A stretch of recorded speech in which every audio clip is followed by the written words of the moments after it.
आपके PF account में जमा होने वाला पैसा बढ़ने का चांस है, क्योंकि ईपीएफ से जुड़ा एक इंपॉर्टेंट प्रपोजल अभी खबरों में है। अभी तक ईपीएफ की वेज सीलिंग 15,000 रुपए है। अब इस सीलिंग को 25,000 रुपए तक बढ़ाने वाले प्रपोजल को फाइनेंस मिनिस्ट्री के डिपार्टमेंट ऑफ एक्सपेंडिचर से अप्रूवल मिलने की खबरें आ रही हैं। यानी करंट 15,000 रुपए की सीलिंग से कंपेयर करें तो वेज सीलिंग में लगभग 67% की बढ़ोतरी होगी। लेकिन यहाँ एक इंपॉर्टेंट ट्विस्ट है, ये अभी तक फाइनल होकर लागू हुआ कोई रूल नहीं है। कैबिनेट अप्रूवल के बाद ही इसका इम्प्लीमेंटेशन प्रोसेस पूरा होगा। तो ऐसा मत सोचिए कि कल से आपका पीएफ 67% बढ़ जाएगा, ऐसा मानना गलत होगा। आखिर ये प्रपोजल है क्या? 15,000 रुपए से 25,000 रुपए सीलिंग बढ़ने पर एम्प्लॉय को एक्चुअल में क्या फायदा होगा? अगर आपकी सैलरी 25,000 रुपए से ज्यादा है तो क्या होगा? इसका पीएफ, पेंशन, एम्प्लॉयर कंट्रीब्यूशन और आपकी टेक होम सैलरी पर क्या इंपैक्ट पड़ेगा? इस वीडियो में इसे बिल्कुल सिंपल तरीके से पूरा समझते हैं। हेलो, हाय, नमस्कार, मैं आस्था आप लोगों के साथ फ्रॉम बॉस वाला। और आगे बढ़ने से पहले बॉस वाला हिंदी हमारे चैनल को अभी सब्सक्राइब कर लें और बेल आइकन दबाइए।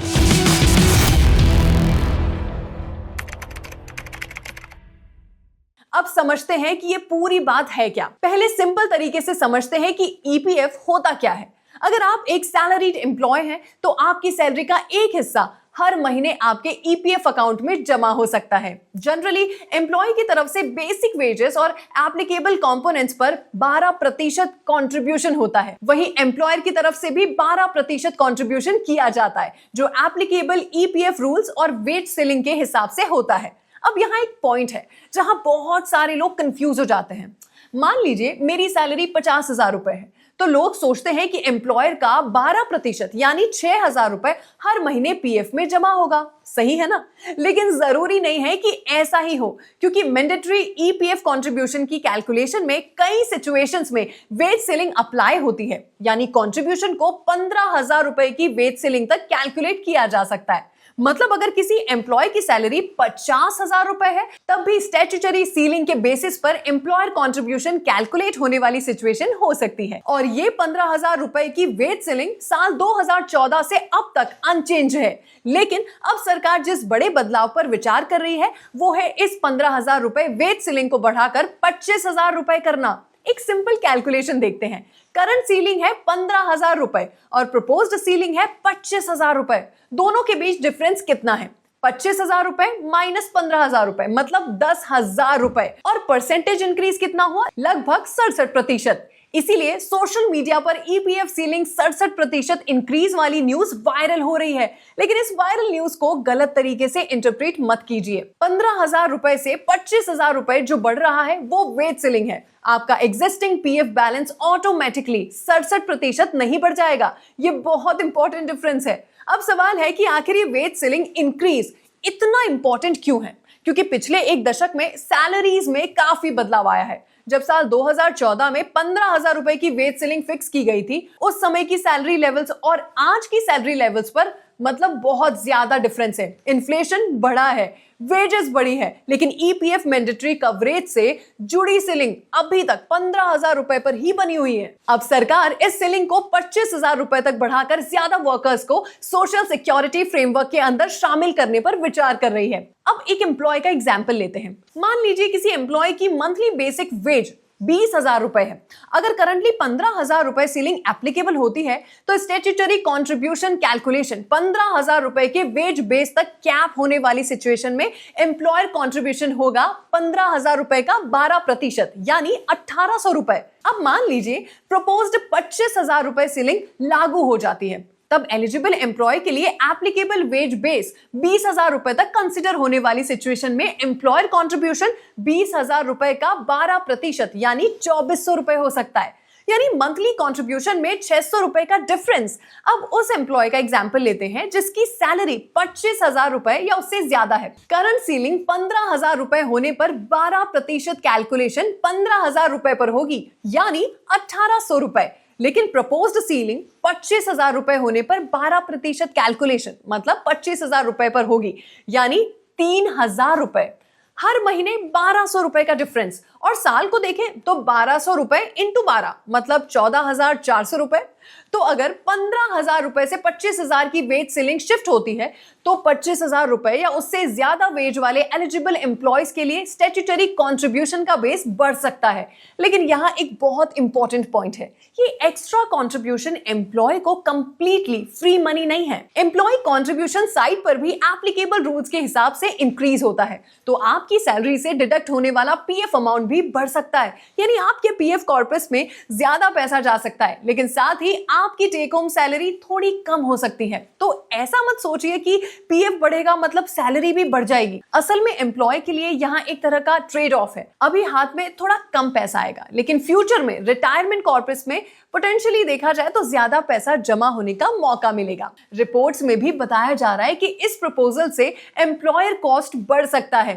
अब बात करते हैं पेंशन की। ईपीएफ स्ट्रक्चर में एम्प्लॉयर का पूरा कंट्रीब्यूशन सिर्फ ईपीएफ अकाउंट में नहीं जाता। एप्लीकेबल रूल्स के हिसाब से एम्प्लॉयर कंट्रीब्यूशन का एक हिस्सा एम्प्लॉयज पेंशन स्कीम यानी ईपीएस में एलोकेट होता है और बाकी हिस्सा ईपीएफ साइड में जाता है। करंट 15,000 रुपए वेज सीलिंग के हिसाब से ईपीएस कंट्रीब्यूशन की मैक्सिमम स्टैट्यूटरी अमाउंट जनरली 15,000 रुपए का 8.33% यानी लगभग 1250 रुपए पर मंथ होती है। तो एप्लीकेबल ईपीएस कंट्रीब्यूशन रूल्स के हिसाब से अगर 25,000 रुपए की वेज सीलिंग इंप्लीमेंट होती है तो 25,000 रुपए का 8.33% यानी लगभग 2,082 रुपए है ना पर मंथ हो सकता है ये, यानी पेंशन साइड में अलोकेट होने वाला कंट्रीब्यूशन भी बढ़ सकता है। लेकिन यहां भी एक इंपॉर्टेंट वार्निंग है, इसका मतलब ये बिल्कुल नहीं है कि आपकी पेंशन तुरंत 67% बढ़ जाएगी। पेंशन कैलकुलेशन में आपका service period, pensionable salary, applicable EPS rules और इंडिविजुअल सर्कमस्टांसेस काफी इंपॉर्टेंट होते हैं। इसीलिए ऐसा अज्यूम मत कीजिए कि एग्जिस्टिंग पेंशनर्स पर फ्यूचर में वेज सीलिंग इंक्रीज ऑटोमेटिकली लागू होगा और उनकी पेंशन 67% बढ़ जाएगी। रिसेंट एक्सपर्ट एनालिसिस में भी यही पॉइंट सामने आया है कि एग्जिस्टिंग पेंशनर्स के लिए ऑटोमेटिक इंक्रीज मान लेना सही नहीं है। तो इस प्रपोजल का मेन बेनिफिट करंट और फ्यूचर एम्प्लॉयज को हो सकता है, खासकर उन वर्कर्स को जिनकी वेजेस 15,000 रुपए से ज्यादा है और जिन्हें mandatory social security coverage expand होने पर फायदा मिल सकता है। अब ईडीएलआई को लेकर भी काफी क्लेम सर्कुलेट हो रहे हैं। ईडीएलआई यानी employees deposit linked insurance scheme. अगर किसी एम्प्लॉय की सर्विस के दौरान अनफॉर्चुनेटली डेथ हो जाती है तो उसके नॉमिनी या फैमिली को इंश्योरेंस बेनिफिट देने के लिए यह स्कीम होती है। लेकिन सिर्फ ईपीएफ वेज सीलिंग बढ़ने की वजह से ईडीएलआई इंश्योरेंस अमाउंट ऑटोमेटिकली 67% बढ़ जाएगा, ऐसा अभी कॉन्फिडेंटली कहना सही नहीं होगा। ईडीएलआई के अपने अलग रूल्स और बेनिफिट सीलिंग्स होते हैं, इसीलिए ईपीएफ, ईपीएस और ईडीएलआई तीनों को एक ही कैलकुलेशन मानकर मत चलो। यहां जो मेन चेंजेस अभी डिस्कस किए जा रहे हैं वो है ईपीएफ वेज सीलिंग को 15,000 रुपए से बढ़ाकर 25,000 रुपए करना। अब सवाल है कि इस बदलाव का सबसे ज्यादा इंपैक्ट किन लोगों पर पड़ेगा। मान लीजिए किसी एम्प्लॉय की मंथली वेज 14,000 रुपए है, अगर सीलिंग 15,000 रुपए से बढ़कर 25,000 रुपए भी हो जाती है तो उसका direct additional wage base benefit बहुत लिमिटेड हो सकता है, क्योंकि उसकी वेज पहले से ही 15,000 रुपए से कम है। लेकिन जिस एम्प्लॉय की मंथली वेज 20,000 रुपए है उसे डिफरेंस ज्यादा क्लियरली दिखाई दे सकता है। और अगर किसी एम्प्लॉय की बेसिक वेज 50,000 रुपए है तब भी जहां करंट स्टैट्यूटरी सीलिंग 15,000 रुपए एप्लीकेबल होती है वहां प्रोपोज्ड 25,000 रुपए सीलिंग एक सिग्निफिकेंट डिफरेंस क्रिएट कर सकती है। लेकिन यहां एक बात बिल्कुल क्लियर समझ लीजिए, अगर आपकी सैलरी 1,00,000 रुपए है तो इसका मतलब ये नहीं है कि पीएफ कैलकुलेशन ऑटोमेटिकली पूरे 1,00,000 पर होने लगेगा। प्रोपोज्ड सीलिंग 25,000 रुपए होने पर भी स्टैट्यूटरी सीलिंग का बेस 25,000 रुपए तक ही रहेगा, सब्जेक्ट टू फाइनल रूल्स और इंप्लीमेंटेशन। इसीलिए ऐसा सोचना गलत है कि मेरी सैलरी 2,00,000 है तो सरकार या एम्प्लॉयर पीएफ कंट्रीब्यूशन भी 2,00,000 का 12% करेगा। अब सबसे बड़ा सवाल, ये प्रपोजल आखिर कब से लागू होगा और यहां हमें काफी केयरफुल रहना होगा। तो किस तरीके से? देखो, रिपोर्ट्स के मुताबिक अगस्त 2026 में ऐसी खबरें आई हैं कि फाइनेंस मिनिस्ट्री के डिपार्टमेंट ऑफ एक्सपेंडिचर ने 15,000 रुपए से 25,000 रुपए वेज सीलिंग बढ़ाने वाले प्रपोजल को अप्रूवल दे दिया। लेकिन फाइनल कैबिनेट अप्रूवल और इंप्लीमेंटेशन नोटिफिकेशन जो है अभी बहुत इंपॉर्टेंट है। अर्लियर रिपोर्ट्स में 1 अप्रैल से इंप्लीमेंटेशन की पॉसिबिलिटी का जिक्र किया गया था, लेकिन करंट रिपोर्टिंग में भी exact implementation date officially notify होने की क्लियर इंफॉर्मेशन नहीं है। इसीलिए अभी से ये कहना कि 1 अप्रैल 2027 से कंपलसरी लागू ये हो जाएगा, ये सही नहीं होगा। फाइनल गवर्नमेंट नोटिफिकेशन आने के बाद ही इसकी एग्जैक्ट इफेक्टिव डेट और ऑपरेशनल रूल्स क्लियर होंगे। अब सवाल यह है कि क्या ये चेंज एम्प्लॉयज के लिए गुड न्यूज है? ब्रॉडली देखें तो सोशल सिक्योरिटी कवरेज और रिटायरमेंट सेविंग्स के पर्सपेक्टिव से ये एक पॉजिटिव डेवलपमेंट हो सकता है। हायर कंट्रीब्यूशन का मतलब है कि लॉन्ग टर्म में आपके रिटायरमेंट कॉर्पस के लिए ज्यादा पैसा कंट्रीब्यूट हो सकता है। मान लीजिए हर महीने रिटायरमेंट अकाउंट साइड में 1200 रुपए एक्स्ट्रा जा रहा है, तो एक साल में कितना होगा? 14,400 रुपए। 10 साल में सिर्फ सिंपल कंट्रीब्यूशन के हिसाब से 1,44,000 रुपए, 20 साल में 2,88,000 रुपए और 30 साल में 4,32,000 रुपए।